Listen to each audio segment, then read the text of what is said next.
Bonjour tout le monde, merci Emmanuel pour cette introduction. Donc effectivement, nous on intervient aujourd'hui avec Damien pour vous expliquer, donc on a chacun un rôle différent mais très complémentaire. Euh, Moi je dirige une association qui s'appelle Constellatio qui sensibilise un peu tout le monde mais surtout les plus jeunes au dialogue entre les cultures. C'est une association qui existe depuis 11 ans maintenant. On mène des projets pédagogiques un peu partout dans le monde pour à la fois faire découvrir les autres cultures, mais aussi apprendre aux enfants, aux adolescents, et puis plus largement aux adultes, à mieux connaître, à accorder de la valeur et à partager leurs propres identités culturelles. Donc, on a voilà, un volet principal dans notre action qui est pédagogique. Et Damien est bénévole de l'association. On collabore notamment sur l'utilisation, l'adaptation et même la création de jeux de société pour répondre aux besoins de l'association et puis pour qu'ils soient adaptés à nos interventions scolaires ou hors école, puisque Constellation intervient auprès de tout type d'élèves. On a vraiment dans nos principes d'action forts la notion d'accès indifférencié à la culture au sens premier du terme, c'est-à-dire qu'on peut aussi bien intervenir dans un township d'Afrique du Sud que dans une école privée du Mexique, que dans une école avec voilà, des jeunes, j'en sais rien, avec des troubles de l'apprentissage en milieu rural en Bretagne. Enfin voilà, c'est assez large. Et je disais la Bretagne, effectivement, pas par hasard non plus, puisque nous sommes basés à Saint-Brieuc et à Rennes. Notre point d'attache pour ensuite aller un peu partout autour du monde. Damien, je te laisse peut-être la parole pour expliquer ce que tu fais et ton parcours. D'accord. Donc, moi, Damien Chevalier, et je suis formateur. Alors, mes spécialités, c'est la ludopédagogie et la communication interpersonnelle. J'ai été, en fait, une grande partie de ma vie vendeur en commerce. Et j'étais plus particulièrement, pendant plus de 10 ans de ça, presque 15 ans, vendeur de jouets. Et par conséquent, bah oui, on apprend à communiquer avec autrui, mais aussi il y a le sujet, le média qui est le jeu. Et quand vous avez 2 à 3 jeux, rien que pour les jeux de société, qui sortent nouveaux par jour au cours des années, bah, ça fait des milliers et des milliers de jeux et on ne peut pas tous les connaître. Donc, bah, on se retrouve avec des boîtes de jeux, on n'a pas le temps de les tester et en fait, bah, on apprend à regarder une boîte, à regarder et puis en fait à la comprendre bien plus loin que la plupart des gens parce qu'on s'intéresse à des éléments qui les constituent, on les analyse et c'est les mécaniques du jeu, les supports, les règles, enfin tout ce qui s'imbrique les uns avec les autres et comment ça provoque du jeu. Donc ça, c'est mon passé. J'ai aussi été libraire, préparateur en pharmacie. Enfin, j'ai fait 2, 3 choses dans ma vie. Euh, en fait, j'ai rencontré Charlotte tout simplement parce que nous sommes actuellement dans un coworking. Et ça a été le site d'une rencontre et où bah, ma spécialité a rencontré son activité et où j'ai pu réfléchir à celle-ci. Et donc, on va vraiment partir sur l'exemple directement. Et puis après, il faudra bien sûr généraliser ce qui va être dit. Peut-être bah, revenir, en fait, techniquement, tu es ma cliente, Charlotte. Donc, partons de la cliente qui a un besoin. On reviendra sur moi Voilà. à ce moment-là. Alors, donc, nous, on fonctionne vraiment principalement par projet. Les projets vont durer 2 à 3 ans en général. Et le projet qu'on mène actuellement, c'est un projet autour des traditions culinaires. C'est un projet qui s'appelle Ursino, qui nous permet de travailler avec des adolescents de 9 pays différents pour leur faire découvrir qu'en fait, nos cultures, elles ont toujours été le résultat de rencontres entre les peuples et que, bah voilà, je donne souvent comme exemple qu'en Bretagne, le plat emblématique, c'est la galette de blé noir. Ben, le blé noir, il a été amené d'Asie du Nord-Est en passant par la Russie et il s'est répandu du nord au sud de l'Europe pour pouvoir arriver jusqu'à chez nous. La harissa tunisienne, elle est faite avec du piment qui vient d'Amérique. Le pesto italien, il est fait avec du basilic qui vient d'Asie tropicale. Et donc, on les accompagne dans un travail en plusieurs sessions pour les amener à découvrir par du collectage de recettes, par des recherches historiques et également par de la réalisation de vidéos. Bah voilà, que la diversité a toujours fait partie de notre ADN. Et donc, c'est autour de cette notion de cuisine qu'on a commencé à échanger avec Damien sur ce qui pouvait être fait en classe. Damien, je te laisse. Donc, bah, Alors, je j'ai, vais peut-être préciser ici juste une chose, c'est qu'effectivement, on intervient généralement dans des classes. Donc, on a des groupes assez importants d'élèves entre 15 à 25 élèves en général. Oui. Et je n'ai pas précisé, mais là, Charlotte parle du rapport aux enfants, moi sachant que je suis formateur, mais pour adultes. Hein, je fais dans l'andragogie. Même si je parle de ludopédagogie, hein, j'utilise de façon vulgarisée, de façon à ce que tout le monde puisse plus facilement appréhender mon activité. Mais techniquement, on va dire ludo-andragogie, parce que ma spécialité, c'est les êtres adultes, les êtres humains adultes. Mais ce qui marche avec les adultes marche aussi avec les enfants, dans le cas présent, parce que c'est du jeu. Donc, la première règle, c'est de définir l'objectif, bien entendu, avoir un maximum d'informations pour mieux appréhender tous les points dans lesquels on peut agir sur l'action que fait, dans mon cas, Charlotte. Mais ça peut être pour toute autre chose, hein. Ça peut être pour une société qui veut dans le management, le retour du lien social, généraliser la thématique. Il faut le comprendre, cet objectif et autres, parce qu'un jeu a déjà un objectif, qui est le fait de faire jouer les gens. Sauf que moi, je dois lui donner un deuxième objectif, qui va être d'accomplir un acte pédagogique. Dans le cas de Charlotte et du projet Orsino, la première règle, c'est comme je disais, il y a beaucoup de jeux de société, donc ça a été de faire des recherches, tout simplement. Alors, des recherches avec des gens que je connais qui sont dans le commerce du jeu, des recherches sur le net, hein, YouTube. Pour ceux qui connaissent Ludovox, c'est très très bien. Il y a des milliers de petites vidéos de 5 minutes et ça permet d'engranger comme ça un bon travail de veille, parce que ça c'est important. Garder toujours le goût de la nouveauté, mais sans oublier ce qui a déjà été fait. Et puis j'avais donc comme thématique un jeu qui parlerait de nourriture.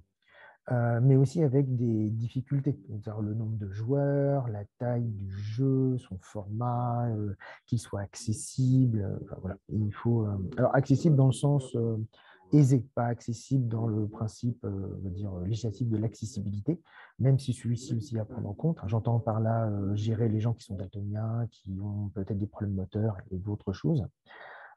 Sujet auquel je me suis pas mal intéressé quand j'ai un petit peu agi pour l'EPNAC, qui est un centre de formation pour les gens handicapés.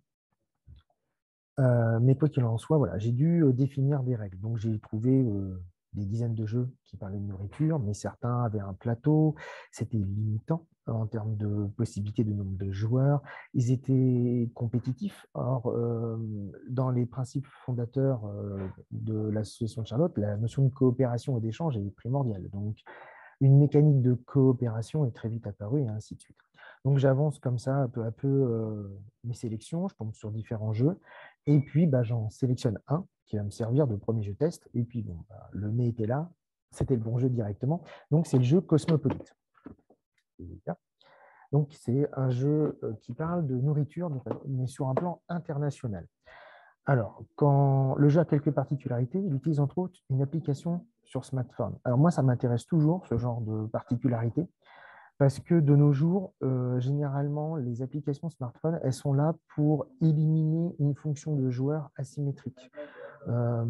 Souvent, avant, il y avait un maître de cérémonie, un maître de jeu pour ce genre de jeu, comme les Space Quest, les ProQuest et autres. Et ils ont été remplacés par des applications qui vont faire le scénario du jeu.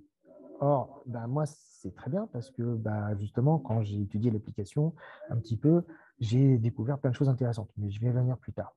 Donc, je savais que j'avais une potentialité de modulation par ce biais. Et puis après, tout simplement, j'achète la boîte, j'ouvre le jeu et je regarde ce qu'il y a dedans. Alors, je vois très vite déjà qu'il y a des fonctions. Donc, les joueurs n'auront pas tous les mêmes choses à faire. Et ça, c'est très intéressant, ça crée de la diversité. Il y a 3 rôles qui sont les cuisiniers, maîtres d'hôtel et serveurs. Il n'y a toujours qu'un seul serveur, un seul maître d'hôtel, mais il peut y avoir plusieurs cuisiniers.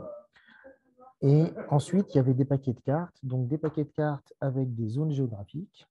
Donc, par exemple, l'Amérique, mais il faut savoir qu'il y a l'Océanie, la France, l'Europe, l'Afrique, et j'en oublie un.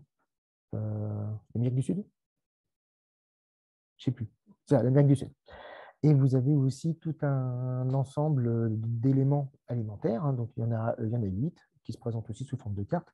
Et de l'autre côté, en fait, de ces cartes, vous avez toujours un petit dessin pour symboliser chacune des possibilités. Et quand vous prenez une carte de pays, en fait, il y en a 10 pour chaque zone géographique et chaque carte présente un ensemble de recettes. Alors, ce ne sont pas des recettes complètes. En fait, il y a le nom du plat, et un élément de ce plat. Donc, ça offrait quand même un gros panel de possibilités, hein, puisque vous avez donc 6 zones géographiques. Chaque zone géographique a 10 cartes. Sur chacune des cartes, vous avez 6 noms de plats. Donc, je vous laisse faire le petit calcul. Et pareil, il y a encore plus, il y a 161 cartes d'aliments de souvenirs, quelque chose comme ça. Et en fait, l'application, je l'ai testée avec Charlotte et Azilise, une collègue de Constellation, on a juste fait une première partie découverte et en fait, j'ai très vite compris à quoi servait l'application. Elle sert à faire le client.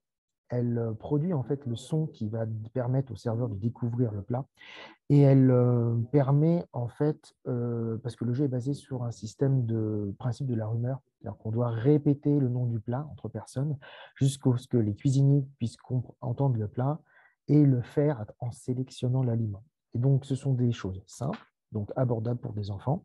Tout est bien segmenté, ils n'ont pas à tout faire, ils n'ont besoin que de gérer leurs fonctions.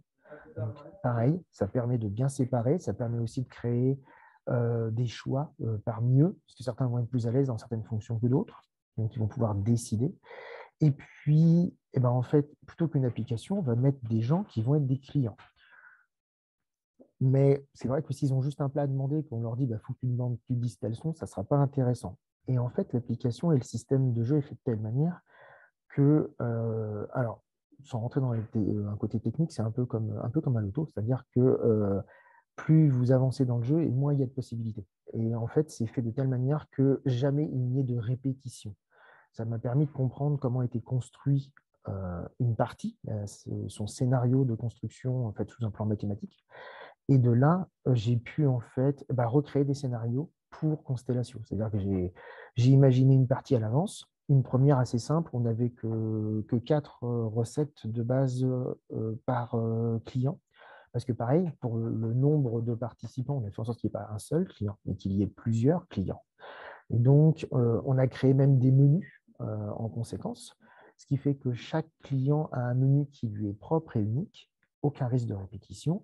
Et donc, le joueur client, il fait son choix parmi le menu. Il peut demander ce qu'il veut. Donc, il a un vrai pouvoir de décision. Il participe véritablement à la partie. Il n'est pas juste avec je dois demander un plat et puis j'attends le reste de la partie. Sachant que chose très intéressante, et ça c'est toujours utile quand on fait des séquences de formation en général, c'est le temps. C'est un jeu qui se joue en 6 minutes. Et ça c'est parfait, parce qu'on sait précisément combien de temps peut durer une partie et on ne va pas déborder. Voilà, c'est très concentré, c'est très intense. Et ça fait que les gens se prennent parfaitement au jeu et à ce plaisir. Ensuite, en fait, une fois que j'ai fait un premier scénario avec 3 fois 4 possibilités, j'ai fait après plusieurs autres scénarios pour pouvoir en fait créer de la modulation. Et j'ai poussé le vice à faire un scénario qui correspond à l'intégralité des cartes. Donc, maintenant, Constellation a littéralement une liste qui lui permet de mélanger les 6 continents et de demander 10 recettes par continent. Donc, de proposer des menus complets, vraiment comme dans un vrai restaurant.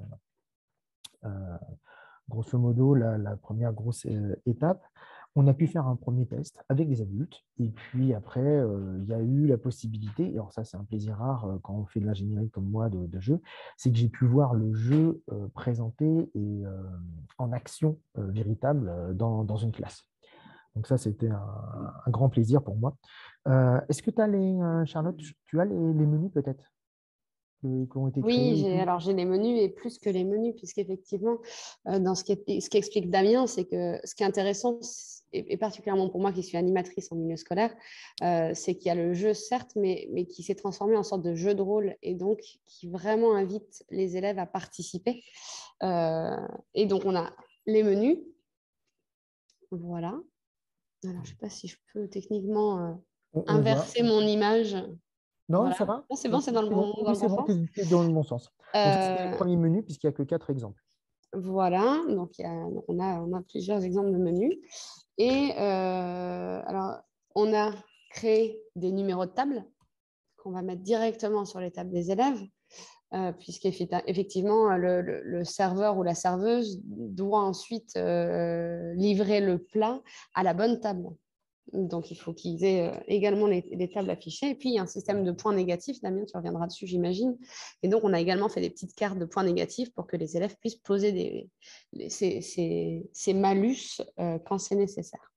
Et le dernier élément du jeu, au-delà des cartes que Damien vous a déjà montré, c'est une sorte de petit carnet de serveur, en fait, qui permet de prendre les notes. Alors, ce n'est pas le serveur, en l'occurrence, c'est le maître d'hôtel. C'est ça, qui va prendre des notes du numéro de table et du plat qui est demandé pour pouvoir le passer au cuisinier. Voilà les différents éléments. Et donc, ça a été créé effectivement par Azilis, ma collaboratrice, très, très simplement. C'est vraiment c'est du concret et très accessible à tout le monde puisqu'elle a fait ça sur Canva, donc sur un logiciel en ligne gratuit.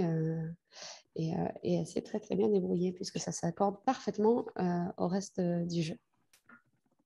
Damien, je ne sais pas si tu voulais peut-être rebondir sur je vais rebondir parce que j'ai proposé points. aux gens de aussi poser un peu leurs questions sur le chat. Mais moi, j'aime bien interagir directement. Désolé, je triche un peu avec les règles. Une habitude professionnelle. Les joueurs, en fait, les élèves sont répartis de façon aléatoire, oui et non, dans le sens où on va leur expliquer, quand on présente le jeu, on leur explique qu'il va y avoir des fonctions. Et donc, ils vont choisir s'ils veulent être les cuisiniers, le maître d'hôtel ou le serveur. Ils choisissent, et puis ça dépend aussi, l'enseignant peut aiguiller parce qu'on intervient systématiquement dans une classe où il y a un enseignant ou un animateur et donc lui il les connaît, donc il peut aussi un petit peu guider sur, c'est clair qu'un élève qui va être ultra discret et plutôt réservé, c'est peut-être pas lui qu'il faut mettre en situation de serveur qui court de table en table et qui répète les mots et qui fait passer le message et qui, voilà. Donc après, nous quand on a testé, à part, je crois, la première partie, on avait un tout petit peu orienté, mais sinon, ils se répartissent, eux, de façon assez naturelle. Et puis, ce qui est sympa, c'est que clairement, ils ont envie de tourner. Ils demandent, ah, moi, je vais être le maître d'hôtel sur le prochain, moi, je vais être le serveur. Donc, voilà comment on utilise le jeu. Oui, parce que le jeu offre, en fait, comme il y a des fonctions différentes, il offre des ressentis différents. Le serveur va devoir bien écouter les clients et leur prononciation, puisque je n'ai pas précisé, mais en fait, les plats sont écrits de manière à ce ils sont écrits donc dans la langue, on va dire, dans la langue orale étrangère, mais de manière à ce que l'écriture, par la prononciation française, obtienne le bon son. J'essaie de dire. C'est la translittération. Voilà, j'allais dire phonétique depuis tout à l'heure et tout, et je vais chercher. Donc en translittération. Ce qui fait que la prononciation est juste, normalement. Le serveur va entendre, doit répéter au maître d'hôtel qui est le seul à avoir la capacité d'écrire les commandes et qui lui précise table 2, tel plat. Et qui va donc transmettre après au chef cuisinier les commandes. Et les chefs cuisiniers vont devoir trouver les aliments qui correspondent à ces commandes. Et en fait, ils vont prendre le pays, par exemple l'Océanie, ils vont prendre l'aliment qui correspond, ils vont prendre les deux cartes, les donner au maître d'hôtel, donc transmettre. Et après, ça va remonter jusqu'au client. Et le client invalide ou valide. S'il invalide, c'est là que les points négatifs entrent en jeu. C'est-à-dire qu'il dit, c'est pas le plat que j'ai commandé. Ou alors, c'est bon, et il passe à sa commande suivante, puisque les clients ne sont pas limités à une commande. En fait. Quand ils sont servis, ils ont le droit de prendre jusqu'à 3 plats. Donc, on peut comme ça enchaîner et créer une sensation de rush, comme dans un restaurant. Et sur le menu, comme je vous l'avais montré tout à l'heure, en fait, il y a les réponses finalement. Donc, il y a le nom du plat, il y a la zone géographique et il y a l'ingrédient. C'est ça qui va permettre en fait aux élèves clients de pouvoir valider ou invalider ce qu'ils reçoivent. Voilà. Et d'ailleurs, il y a aussi un travail après qui a été poussé, puisque tout est fait pour que ça s'incorpore à l'objectif d'Orsino, et qui est donc de faire parler les élèves, dans le cas précis, des plats, ou comprendre vraiment ce qu'est le plat ou son histoire, parce qu'on ne choisit pas automatiquement n'importe quel plat. On va approfondir le sujet après coup. Donc, parce que l'outil, dans une formation, l'outil pédagogique, quoi qu'il arrive, il fait partie de la formation, il doit s'y intégrer. C'est pour ça qu'il faut vraiment choisir. Et c'est là aussi qu'il y a la force en fait, du jeu de société, puisqu'il Comme j'ai dit, il y en a des dizaines de milliers. Et par conséquent, il y a toutes les chances du monde qu'il y ait des jeux qui ont toutes les bonnes bases qui existent et que vous puissiez les utiliser et donc les intégrer à votre séquence, à votre formation, de façon à pouvoir… ce que ça, en fait, c'est-à-dire que vous allez amener du ludique, mais sans perdre quelque chose. Vous n'avez que du bénéfice à le faire, normalement. Si c'est bien fait, bien sûr.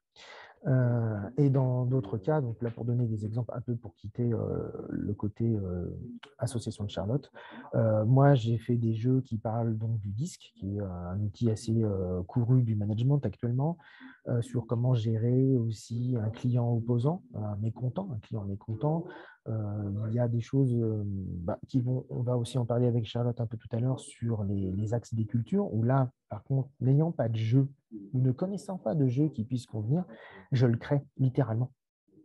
Et donc, ça, c'est une autre possibilité qui vont, par contre, demander autant prendre un jeu et un peu l'exploiter, ça peut être plus ou moins facile. Genre les jeux brise-glace comme le Speech et autres, c'est assez répandu maintenant. Utiliser le Cosmopolite, peut-être, Cosmopolite, c'est un peu plus dur. Ou autre, de façon, il faut connaître le jeu. Puis là, j'ai quand même pas mal manipulé le jeu. J'ai fait en sorte d'enlever un élément entier pour en rajouter d'autres et j'ai modifié les règles. Donc, là, j'ai fait un peu plus de travail de manipulation. Donc voilà, c'est encore faisable, mais ça devient un peu plus dur. Et puis la création pure, tout à l'heure, je parlais du disque. Par exemple, il y a quelques jeux qui sont créés, mais uniquement dans le but de former des gens dans le disque. Vous n'allez pas acheter de jeux de société dans le marché qui vont parler du disque. C'est un sujet très spécifique et autres. Et moi, comme le jeu que j'ai fait, c'est un jeu que j'ai créé pour une formatrice qui m'avait engagé parce que, entre autres, elle s'était rendu compte que les gens avaient tendance, le disque, c'est quelque chose on va dire de sphérique, c'est-à-dire que les éléments se lient les uns aux autres. Et les gens avaient tendance à segmenter en fait les 4 éléments du disque pour faire 4 éléments bien séparés, des petites cases. Et c'était en fait, c'est une incompréhension naturelle, mais c'est une incompréhension quand même du sujet. Et donc, en fait, j'ai créé un jeu qui permettait de faire réaliser aux gens que, alors pour ceux qui connaîtraient, qu'un rouge, techniquement, c'est la moitié d'un bleu et la moitié d'un jaune. Donc, en fait, pour faire tout le temps basculer les gens qui se rendent compte qu'en permanence, une information ne correspond pas à une des 4 cases, mais à 2 cases. Et donc, faire tourner, ouvrir un peu ça et élargir cette vision case pour que ça redevienne un disque, tout simplement, un système plus homogène. Euh, voilà. J'ai l'impression d'oublier quelque chose, Charlotte. Alors justement, si je peux me permettre, vous avez une question d'ailleurs de Laurence sur Oui, votre c'est pour ça outil sur le oui, disque. c'est pour ça que je reparlais du disque. En fait, j'ai vu sa question et c'est pour ça que j'ai enchaîné en redonnant l'exemple de l'action que j'avais fait pour une formatrice sur le disque. Après, je ne sais pas si elle voulait plus de précision, la personne, ou juste cette idée, pourquoi je l'avais créé. Et n'hésitez pas à prendre la parole en coupant le micro. Effectivement, on n'est pas obligé de passer systématiquement par le chat. C'est aussi sympa de pouvoir discuter en Oui, c'est vrai. ça. Ou moi, je nomme la personne et puis je lui permets comme ça de prendre la parole, peut-être aussi. J'aurais apprécié d'en savoir plus, mais c'est à vous de gérer le temps en fonction de tout ce que vous avez à présenter aussi. D'accord. Dans ce cas-là, on enchaîne. Et puis, n'oubliez pas votre question, puis on la reprend après si on a de la marge.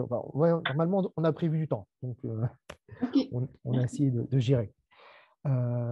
Donc, attendez, j'ai parlé des raisons. Je peux peut-être, moi, il y a quelque chose que j'aimerais bien partager, c'est que, alors, nous, on intervient vraiment auprès de tout type de public, et quand on intervient dans une classe qui est, on va dire, très diversifiée en termes d'origine, c'est vrai que c'est un jeu qui est particulièrement intéressant, puisqu'on parle des différents pays du monde. Nous, l'objectif, c'est d'amener la discussion. On n'est pas du tout sur du cours magistral, voilà, d'où mon intérêt pour les compétences et le talent particulier qu'a Damien. Et donc, en le testant, effectivement, voilà, sur un des plats, alors je ne sais plus, c'était la chorba quelque chose, Ah oui, la soupe. la Ah oui. chorba de burta, qui est donc une soupe roumaine. On avait une élève qui était roumaine et qui tout de suite a réagi en disant « Ah, mais moi, je connais, ça vient de chez moi ». Donc c'est vrai que c'est chouette de pouvoir voir l'application concrète et les réactions que ça peut éveiller chez les élèves, puisque souvent, ce que je peux observer moi dans les classes, c'est que quand il y a de la diversité d'origine, on a tendance à vouloir la taire pour pouvoir trouver sa place dans le groupe. Et là, en fait, avec nos actions et notamment, du coup, avec l'utilisation de ce jeu, ça ouvre la parole, la discussion aussi sur les origines différentes. Et donc, finalement, c'est une excuse pour amener du dialogue et des interactions sur, finalement aussi, sur l'intégralité des identités de chacun et pas juste sur ce qui colle avec ce qui est comme tout le monde. Parce que sur des ados, c'est quand même souvent le cas. Il faut ressembler aux autres. Donc voilà, donc l'histoire de Nicole, qui était d'origine roumaine, ça marque, je trouve assez bien l'intérêt qu'a ce jeu et son utilisation en école. Qu'est-ce que j'avais noté d'autre que on a parlé de la translittération déjà. C'est vrai que c'est un jeu qui a été bien pensé et il y a tout un travail scientifique qui a été mené derrière, puisque c'est ça aussi dans la création du jeu, mais on y reviendra en fin d'intervention. Mais c'est la construction même de ce jeu était déjà pédagogique en fait. C'était vraiment dans l'idée d'amener la curiosité sur les langues du monde, sur les plats du monde, et ça marche vraiment très très bien. Donc voilà ce sur quoi je voulais intervenir également. Et par rapport Et à la alors, question que je vois, la séquence pédagogique, alors, du coup, nous, on intervient vraiment librement dans les écoles. Comment dire, on ne vient pas répondre à une demande du bulletin officiel du programme pédagogique qu'il faut suivre. C'est vrai qu'on a cette chance d'intervenir avec notre propre programme. Donc, on intervient sur 6 à 7 séances différentes avec toute une partie de collectage de recettes, avec toute une partie de recherche sur Internet, de mise en forme de ce que les élèves auront découvert sur l'origine des plats collectés et de leurs ingrédients. Et ensuite, on réalise des vidéos avec eux. Ce jeu-là, on l'a utilisé sur la première séance. Sur la séance d'introduction, vraiment. Et donc, Damien, effectivement, est venu avec nous dans la classe. Donc, c'était un peu, ça faisait brise-glace, même si entre eux, ils n'avaient pas forcément besoin de brise-glace, puisqu'ils se connaissent déjà, mais brise-glace avec nous. Directement, ils se sont mis en mode jeu. Et puis, il y avait ce côté. En fait, ils ont dépassé le fait qu'ils ne nous connaissaient pas, qu'on était des étrangers qui arrivaient dans leur classe comme ça. Et on l'a réutilisé à 1 ou 2 reprises derrière et eux nous le demandaient. Donc, ça crée aussi le côté fil conducteur, le liant finalement au fil des séances. Donc, c'était vraiment intéressant. Par contre, effectivement, la limite qu'on a, c'est que ça, on peut l'utiliser, en tout cas pour le moment, uniquement dans les écoles francophones, puisque c'est de la translittération, donc c'est basé sur comment nous, on lit les lettres, et donc c'est pas transposable aussi simplement dans d'autres langues. Donc pour le moment, on n'utilise que dans les classes francophones. Alors je ne sais pas, Emmanuel, si j'ai répondu à votre question.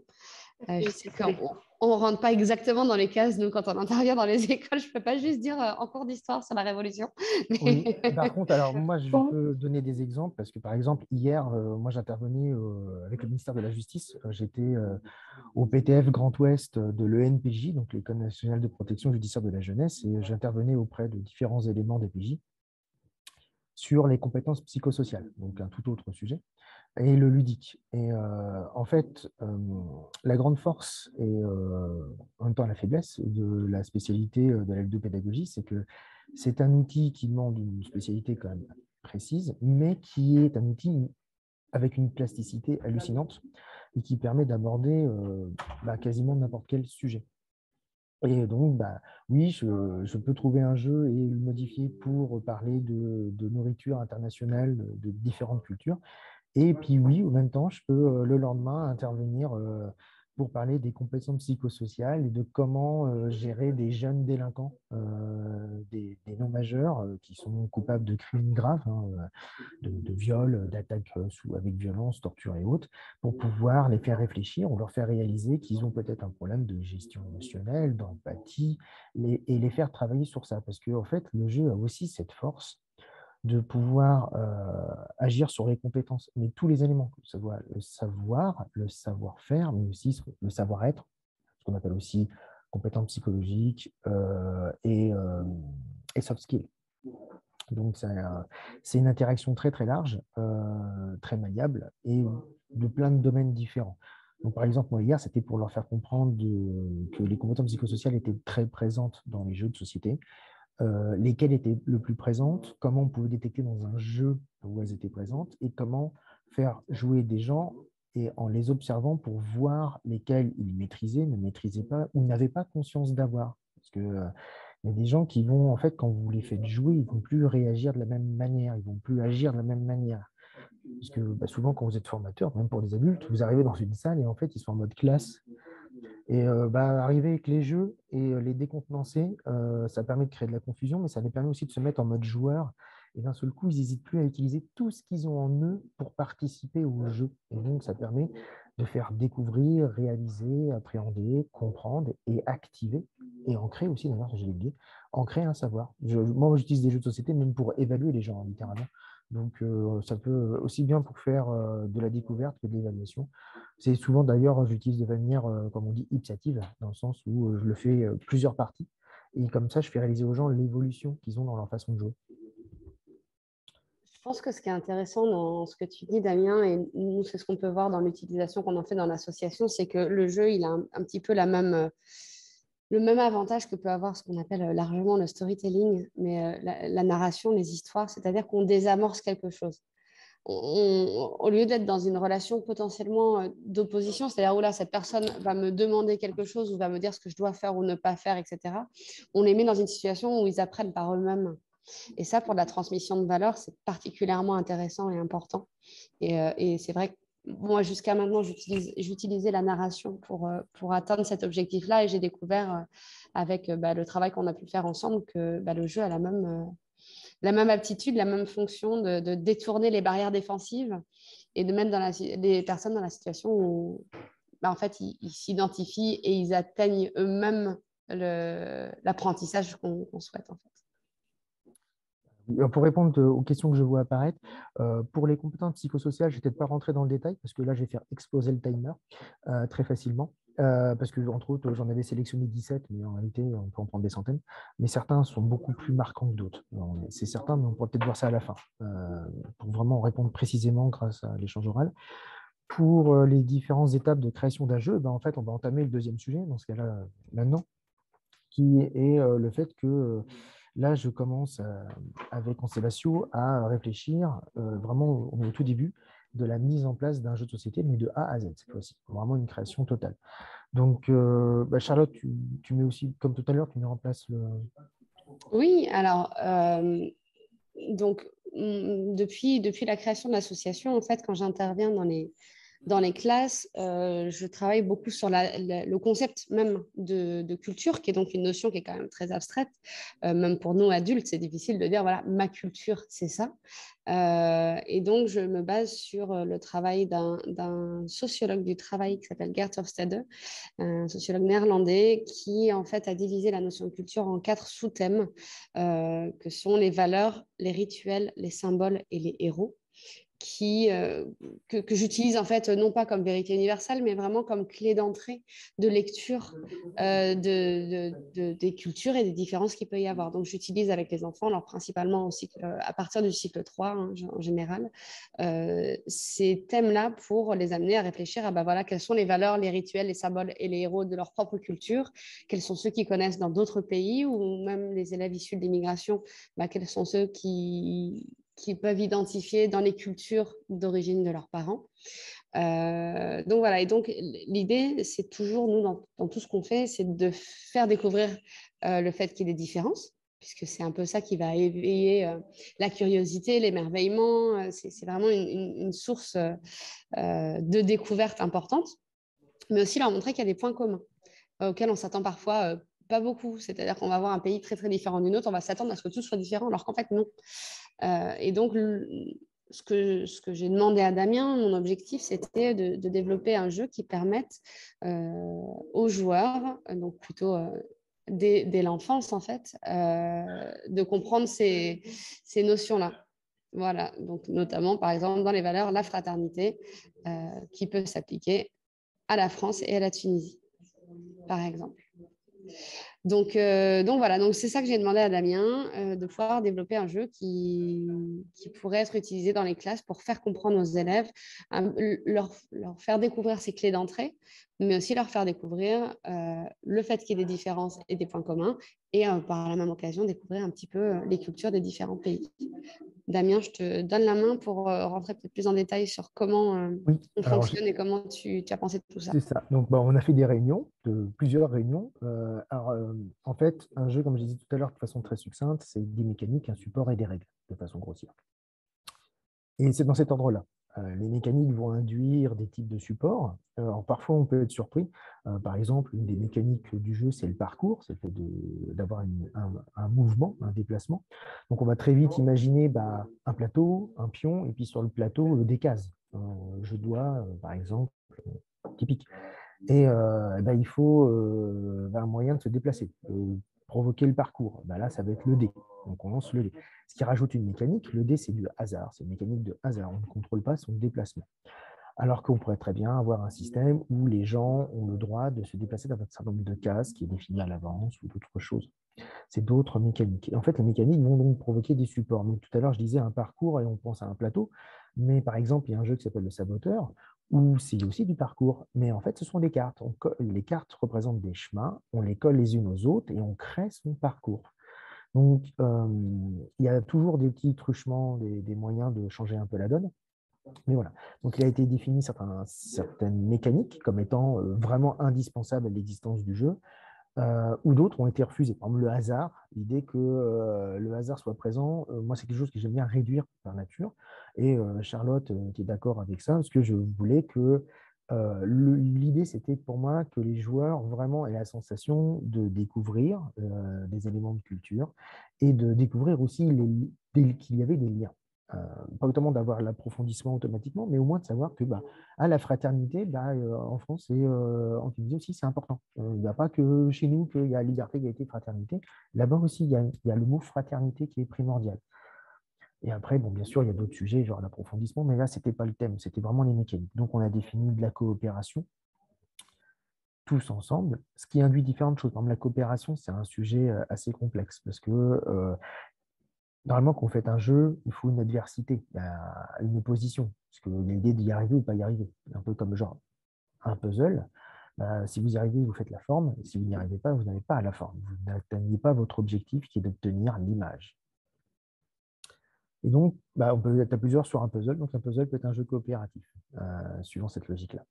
Donc, on joue sur les différents éléments, ces mécaniques, on définit différentes choses. La notion, comme c'est géographique, il y a l'idée de pays différents, il y a un parcours, il y a de la coopération, il va y avoir de la prise de décision, il va y avoir potentiellement une présence de savoir, de culture, genre savoir que la fraternité, ça symbolise entre autres potentiellement la France, et ainsi de suite, mais aussi d'autres choses. Et donc, une fois qu'on a ces mécaniques-là, on a commencé à définir des éléments qui vont faire apparaître ces mécaniques, donc des supports, sous la forme de cartes. Alors, de cartes avec un dos, voilà, dans des pochettes. Pourquoi? Parce que l'idée, ça sera que les joueurs vont dire fraternité, c'est la France, et après, ils révèlent le dos de la carte, et là, ils découvrent que c'est la France, mais la surprise, c'est aussi la Tunisie. Et donc, si quelqu'un d'autre a fraternité, il sait qu'il doit se rendre en Tunisie, parce que la Tunisie, c'est une de ses valeurs, c'est la fraternité. Et donc, comme ça, il y a cette idée de certaines des valeurs ou des éléments vont correspondre à plusieurs pays, et il y a cette idée de liaison. Voilà. Bon. Et puis, on dit que c'est un parcours, et là, on peut encore féliciter le travail d'Aziz. Alors là, c'est un grand format volontairement, parce que on parle d'un plateau. Alors attendez, hop, je ne sais pas si vous voyez à peu près. Mais donc, pour le moment, on a pris juste une planisphère toute bête. On a mis des points, voilà, et on a mis des zones, parce que je veux que le plateau indique en fait les fonctionnements du jeu de façon très aisée aux participants. Donc, il y a une zone pour la pioche, une zone, alors vous n'avez pas pu voir parce que j'ai fait ça très rapidement, une zone quête, une zone trophée, que ça va être des modulations que je vais devoir créer pour définir mieux la difficulté. La difficulté va être quelque chose de très ardu. Dans les jeux vidéo, on en parle souvent des des mises à jour faites à la hache, où les jeux sont plus équilibrés et autres. Ben, dans un jeu de société aussi, il faut particulièrement faire attention à ça.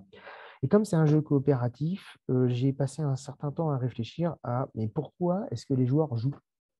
Qu'est-ce qui va les amener à faire? Et donc, souvent, dans les jeux coopératifs, il y a un ennemi. Le jeu, en fait, est l'adversaire à vaincre. Et souvent, ça va être sous la forme d'une mécanique particulière qui va s'impliquer de façon automatique. On pense au LICOC avec Pandémie, l'île interdite, le désert interdit, enfin, ce genre de choses, où il y a une tempête de sable, une inondation, une maladie qui frappe, quelque chose qu'on ne peut pas contrôler. Et là, comme pour le moment, le projet s'appelle Thoth, en référence au dieu égyptien de la connaissance, du savoir et du jeu, qui est intéressant d'ailleurs, hein, comme petite liaison, eh bien, un grand ennemi dans les dieux égyptiens, c'est Seth, le destructeur de monde. Et donc, je me suis dit, pourquoi pas prendre Seth comme adversaire qui voudrait donc aller à l'encontre de la compréhension des cultures pour que les gens ne se comprennent pas, ne s'entendent pas et autres. Donc voilà, vous voyez, pour le moment, c'est très esquissé parce qu'on est au tout début, hein, ça fait que quelques mois qu'on travaille dessus et que la création d'un jeu, ça se calcule aussi en années, hein, bien souvent. Même si c'est un jeu qui n'est pas pour le moment dans le but d'être vendu en magasin, mais qui, pourquoi pas, après tout, ça pourrait être développé dans ce sens-là. L'idée initiale, c'est vraiment de l'utiliser, nous, dans les écoles, mais également de le proposer dans le cadre de mallettes pédagogiques aux enseignants, en fait. Voilà. Ce qui peut être le cas aussi de jeux que j'ai créés, entre autres, un autre jeu sur le disque par rapport à des sélections d'équipes pour une société fictive. Enfin, voilà. Donc, le plateau, les cartes, les mécaniques, les supports, et puis peu à peu les règles. Par exemple, comme il n'y a pas de hasard et que les gens doivent accomplir des actes donc pour comprendre les cultures, il va y avoir donc des axes à remplir. Les 4 axes, ils vont devoir les rencontrer, donc il y aura un certain nombre de cartes. Comment est-ce qu'ils piochent? Comment ils se déplacent? Comment ils posent? Ils parient? Est-ce que, comme c'est coopératif, voilà, il faut se poser des dizaines et des dizaines de questions. Et puis, on met beaucoup de réponses. Et puis, en fait, certaines réponses s'opposent. Donc, on les élimine et ainsi de suite.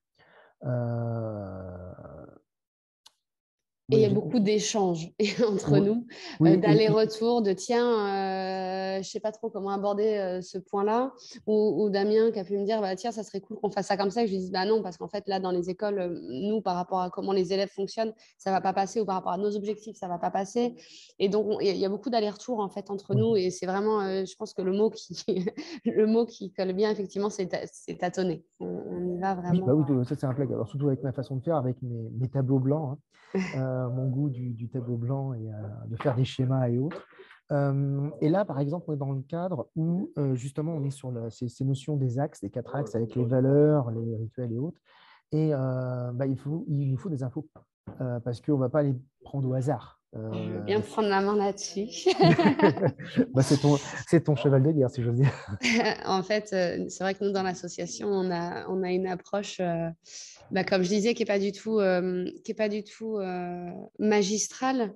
Et donc, moi, quand j'interviens dans un pays, puisque c'est moi qui anime les ateliers en général, vous l'aurez compris, la dernière chose que je veux, c'est intervenir en expliquant aux enfants d'un pays quelle est leur culture. Parce que je ne sais pas ma place et parce que même très jeune, finalement, les enfants, ils savent des choses et ils ont des choses à partager. C'est juste qu'ils ne s'en rendent pas compte. Donc, moi, ce que je viens faire en général, c'est poser des questions. C'est ce dont on parlait tout à l'heure. En fait, vous, c'est quoi vos rituels? Qu'est-ce que vous faites? Quelles sont vos fêtes? Comment vous saluez? Est-ce que c'est différent d'ailleurs? Des choses comme ça. Et donc là, évidemment, sur ce jeu, il était hors de question de dire, voilà, on va choisir une dizaine de pays et c'est moi qui vais dire la culture du pays, c'est ça. Donc, on s'est mis à un petit niveau de difficulté supplémentaire, c'est-à-dire qu'on va solliciter des écoles dans chacun des pays qui apparaîtront sur la carte. Et nous sommes en train de créer en fait une fiche pédagogique qui va permettre aux enseignants de ces différents pays d'amener les élèves à l'élaboration, entre guillemets, de listes de rituels, de héros, de valeurs et de symboles qu'ils vont nous envoyer pour que nous, on puisse vraiment baser le jeu et les cartes qu'il faudra placer sur les pays sur la culture telle qu'elle a été définie par les enfants de ces pays et pas par nous en tant qu'étrangers. Donc voilà, donc ça veut dire plus de temps aussi pour collecter les informations. Et ça veut dire également toute une grande réflexion sur comment on fait pour que ce soit, que notre message passe bien. Alors typiquement, notre gros point de difficulté, c'est sur la notion de valeur. Alors, on ne cherche surtout pas à être exhaustif et représenter un pays tout entier. Donc, dans le livret de jeu qui accompagnera TOT, on précisera tous ces éléments-là pour ne pas non plus tomber dans le stéréotype, bien sûr, puisque c'est le risque principal. Mais donc, ça veut dire aussi caler en amont toute une partie pédagogique qui va amener à la création des jeux qui pourra être utilisée pour dans un objectif pédagogique. Il n'y a pas ton micro, Damien. Oui, je m'en suis rendu compte. Je suis en visioconférence avec 70 personnes. Donc, voilà, vous venez de rencontrer Mathieu, qui est un autre bénévole de l'association. Pas du même métier. Ah oui, et tiens, en parlant d'autres métiers, et notamment de Mathieu, le plateau de jeu que vous avez vu, il est temporaire, et l'idée, c'est que quand on aura bien avancé sur vraiment un maximum d'éléments du jeu, ce plateau puisse être dessiné par une illustratrice qui est également bénévole de l'association, et donc vraiment jouer aussi sur ce côté visuel pour engager les joueurs aussi esthétiquement. Oui, c'est important, pareil. Pour l'adversaire, 7, il faudra faire un système visuel et autres. Enfin, comme je disais, on est au début, hein, ça fait que quelques mois qu'on en parle, et il va y avoir une grosse phase de collecte d'informations, puisque là, la thématique va avoir une importance non négligeable. Alors, le temps de développement du jeu, alors c'est impossible à dire de façon précise, puisque, comme on vous l'a expliqué, il n'a pas pour but d'être vendu en magasin dans l'absolu, mais d'être d'abord avant tout un outil pédagogique. Donc, c'est plus les mêmes règles de finition ou choses. Quand un jeu, entre autres, doit être vendu en grande surface, il faut qu'il respecte les normes européennes de sécurité. Et je peux vous dire que ça prend un temps fou, hein. Je pense que rien que pour s'assurer que les cartes ont les bons taux de résistance, que les peintures sont du bon type, et ainsi de suite, c'est une folie en termes de législation. Donc là, on n'est pas dans cette optique-là. Bien sûr, on prendra des éléments classiques, mais voilà. Donc, en fait, là, il va y avoir une durée qui va être indéterminée, entre autres parce qu'il va y avoir le temps que va prendre la récolte d'informations.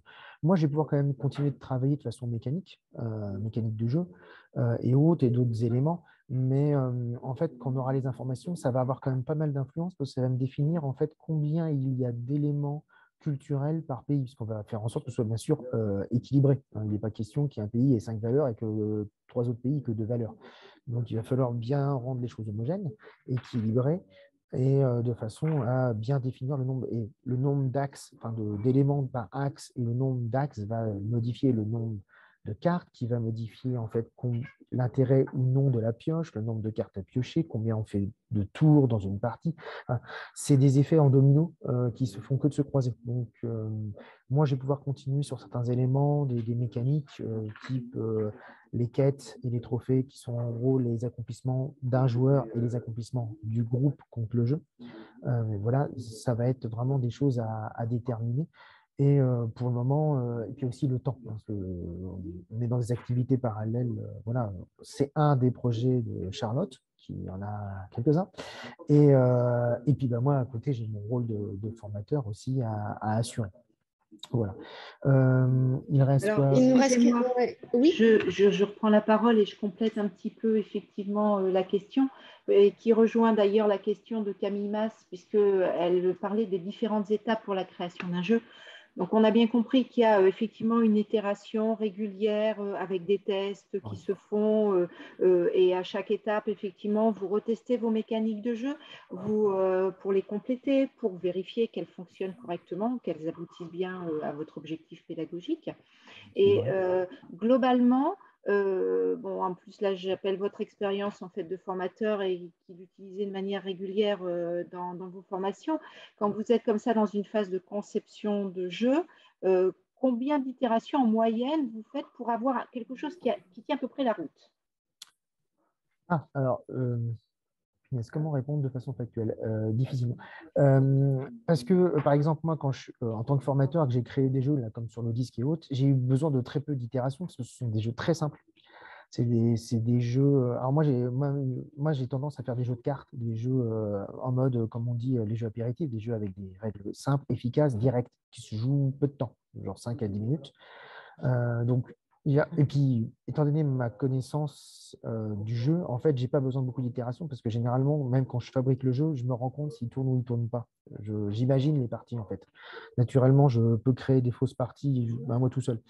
Ça, c'est très rapide pour moi. Pour un jeu comme TOT, ça va être beaucoup plus compliqué. Il va falloir vraiment faire des tests parce que ça va être un jeu qu'on va transmettre à d'autres et il va falloir faire une notice claire, nette, affordante. Et le jeu doit être affordant de façon générale. Alors pour ceux qui auraient, bon, je pense que la plupart des gens vont connaître le mot affordance, mais l'affordance, c'est le fait de rendre compréhensible quelque chose sans explication particulière. Genre, exemple très très simple, hein, une bouteille, un bouchon qu'on prend, qu'on dévisse, tout simplement, en tournant. Qu'une tasse, il y a une anse et que c'est fait pour mettre les doigts dedans pour attraper. Intuitif, quoi. C'est ça, c'est de l'intuition, c'est de la logique directe, froide. Et on réfléchit aussi à passer peut-être par de la facilitation graphique pour faciliter ça sur le livret de règles en fait, du jeu. Mais ça, ce sera vraiment plus tard. Oui, je pense que pour TOT, il faudra des dizaines de parties à différentes étapes de façon à vraiment voir intelligibilité de la forme. D'accord. Et donc, oui, et là pour TOT, par contre, oui, autant pour Cosmopolite, on a fait un test. Et après, c'était bon. Genre, j'ai vu les failles, j'ai modifié et c'était fini. Je savais que le jeu allait tourner. Et le deuxième test, c'était plus le jeu qui avait des failles, c'était nous dans notre forme de présentation du jeu qu'on a modifié. Et voilà, maintenant, ça tourne tout seul. C'est géré, c'est maîtrisé. Pour TOT, ça va être plus compliqué. Ça va être quelque chose de beaucoup plus travaillé, comme les gens qui ont créé Cosmopolite ont dû faire quelque chose de beaucoup plus travaillé. L'avantage d'adapter un jeu, c'est qu'on a moins de travail. Il y a déjà quelqu'un qui a fait qui a fait quand même une grosse part. Quand vous créez un jeu de société complet, là par contre, oui, les jeux vidéo, moi je lis beaucoup les jeux vidéo, jeux de société, hein, pour moi c'est très imbriqué. Tout ça dans les jeux vidéo, les tests, c'est les bêta-testeurs et tout, c'est des centaines d'heures avec, si on a de la chance, des milliers de joueurs. De façon plus générale, des dizaines, voire une centaine. Mais quoi qu'il arrive, c'est du temps. C'est de la répétition parce que c'est comme ça qu'on voit les bugs. Peut-être d'un œil extérieur, pour répondre concrètement à la question sur les différentes étapes de la création. En fait, comme il y a beaucoup d'allers-retours, j'ai l'impression, moi, sans être ludopédagogue, que ce n'est pas aussi simple que de dire étape 1, puis étape 2, puis étape 3, puis étape 4. Chaque étape, finalement, chaque élément, chaque temps va venir nous amener à remodifier quelque chose d'avant. Oui, c'est une boucle. Je pense que ce n'est pas aussi simple effectivement, que de dire il y a étape 1, étape 2, étape 3, étape 4. En fait. Parce que chaque nouvelle étape demande une révision des étapes précédentes. En fait. Et on reprend le cycle. C'est un cycle de création. Et Damien, je ne sais pas si tu pourrais, du coup, s'il y a des étapes concrètes, effectivement, analyse. Ça sera la dernière question parce que malheureusement, on est déjà à 14h43. Voilà, on va devoir conclure pour laisser la parole donc, à l'intervenant suivant. Éventuellement, si on veut peut-être vous contacter, je pense que vous pouvez laisser vos coordonnées dans le chat. C'est ça. Voilà votre profil LinkedIn. Voilà, exactement, directement. Donc, je vous laisse la parole pour la dernière question. Et puis, dans 2 minutes, voilà, je passe la parole à Marc-Olivier qui présentera donc notre intervention. Alors, je viens de mettre mon adresse mail pro et mon LinkedIn. Je vais essayer de vous transmettre ça le plus vite possible. Charlotte, tu veux peut-être... Oui, alors après, c'est vrai que c'est difficile parce qu'on ne sait pas qui vous êtes derrière vos écrans noirs. mais voilà, moi, ce que je peux dire, c'est qu'effectivement, le jeu, c'est un outil qui est très, très intéressant, qui est évidemment assez intuitif pour moi qui interviens avec des enfants et des adolescents, mais je pense que c'est la même chose avec les adultes. C'est une manière de détourner l'attention finalement, tout en faisant passer quand même le message et en transmettant quand même les valeurs qu'on a envie de transmettre. Et après, on peut aussi partir sur des choses beaucoup plus légères sur du brise-glace. Mais en fait, finalement, on se rend compte que on peut lier les deux. Et voilà, moi, dans ma pratique quotidienne et pédagogique, c'est vrai que ça m'a énormément apporté. Et merci, un merci officiel devant le public à Damien pour son engagement bénévole auprès de l'association qui a un réel impact. De rien, avec plaisir. Et donc, je crois que tout a été dit en fait. Toutes les bases sont là. Après, oui, n'hésitez pas à nous contacter de façon à pouvoir, pour qu'on puisse mieux répondre. Il y a eu des questions sur les compétences psychosociales et tout. Ce sont des sujets larges en fait et complexes. Pour ça, moi, j'aime bien faire de l'inductif, c'est-à-dire prendre un exemple et offrir la généralité comme ça aux gens. Mais bien sûr, il y a tellement de thématiques différentes que c'est difficile. Et le jeu, Et en on est fait, tous les deux très disponibles sur LinkedIn, il n'y a pas de souci. Bien. N'hésitez pas à nous contacter. Je vois qu'il est 45, il est temps de rendre le Oui. bâton de parole. Exactement. Merci pour cette invitation. C'était un plaisir d'échanger avec tout le monde. Merci pour votre présentation.